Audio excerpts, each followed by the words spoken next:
এই যে আমগুলো কিন্তু বানিয়ে ফেললাম সেই আম পান্না। আম পান্নার গন্ধ শুকে দিল্লি চলে এসেছে। গরমে আর শান্তি নেই, ওয়েট দাঁড়াও, এখানে আমি আম নিয়ে হাজির হয়েছি। কি করব? হ্যাঁ, সেই ভাইরাল ভিডিও যেটা এখন গরমে শরীরকে স্বস্তি দিতে।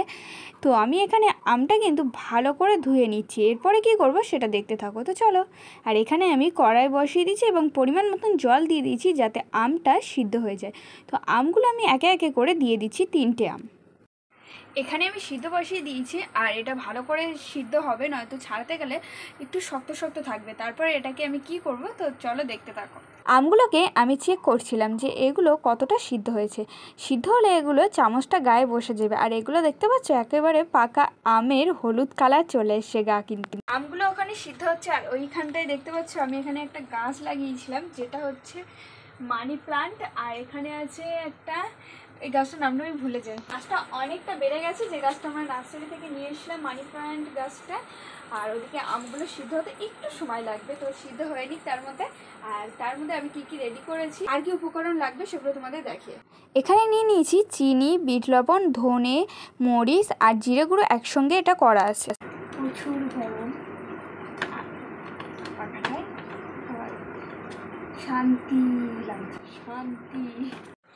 গরমের সময় গরম পড়বে আর শীতের সময় ঠান্ডা পড়বে, এটাই ন্যাচারাল। কিন্তু অত্যাধিক গরমে শরীরকে ভালো রাখতে এরকম আমের শরবত খেতে কান্না ভালো লাগে। তো আজকে আম সিদ্ধ, আম পান্না যার বলে, তো সেটাই আমি বানাচ্ছি। আর কেমন খেতে হয় রিয়েল রিভিউ তোমাদের সঙ্গে দেবো, আর কতটা কি আমি বানাতে পারি।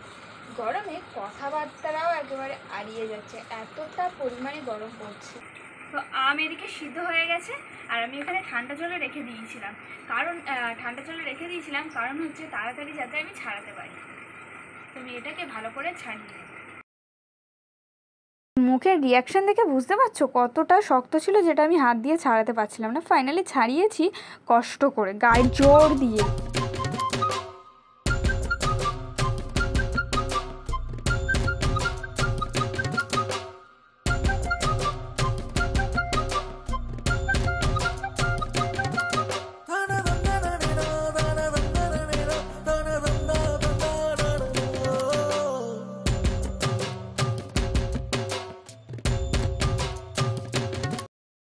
আমটা ছিল প্রচুর গরম, সেই জন্য আমি 1 গামলা জল ঠান্ডা আমি সাইডে রেখে দিয়েছি, যাতে আমার হাতে গরম লাগছে বারে বারে আমি হাতটা কিন্তু তাতে ধুয়ে নিচ্ছি। এবার আমি হাত দিয়ে আর পারলামই না, লাস্টে কিন্তু আমি চামচের সাহায্যে এটাকে ছাড়িয়ে নিচ্ছি। আমটা প্রচুর গরম, আর আমি এবার চামচের সাহায্যে এগুলো আমি ছাড়িয়ে নেব। এখানে আমার পাল্পটা বের করা হয়ে গেছে, একদম পাকা আমের মতন লাগছে। আর এখানে যে উপকরণ বিট লবণ, চিনি, আর ধনে, মরিচ, জিরে গুঁড়ো, এগুলো সব একসঙ্গে মিক্সড করা এই মশলাটা আছে। আর এখানে আমি নিয়ে নিয়েছি ঠান্ডা জল।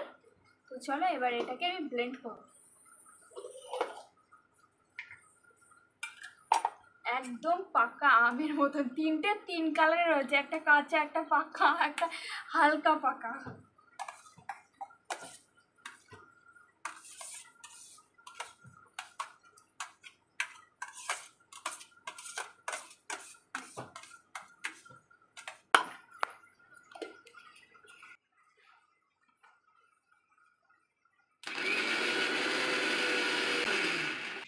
একদম ব্লেন্ড হয়ে গেছে। এবার এই যে মশলাগুলো, চিনি টিনি আমি এর ভিতরে দিয়ে দেব, আর হালকা একটু জল দেব।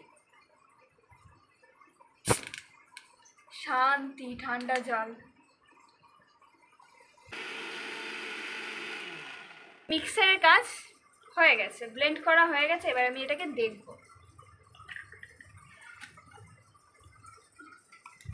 পালটা একদম এরকম হয়েছে। এতে সামান্য আমি একটু লঙ্কার গুঁড়ো দিয়ে দেবো, দিয়ে এটাকে ভালো করে আমি এইভাবে গুলে নেব। দেন চল, এবার এতে একটু আমি ঠান্ডা জল দিয়ে দিচ্ছি। এবার যে পাল্পটা হয়েছিল সেই পাল্পটা দিয়ে দেবো।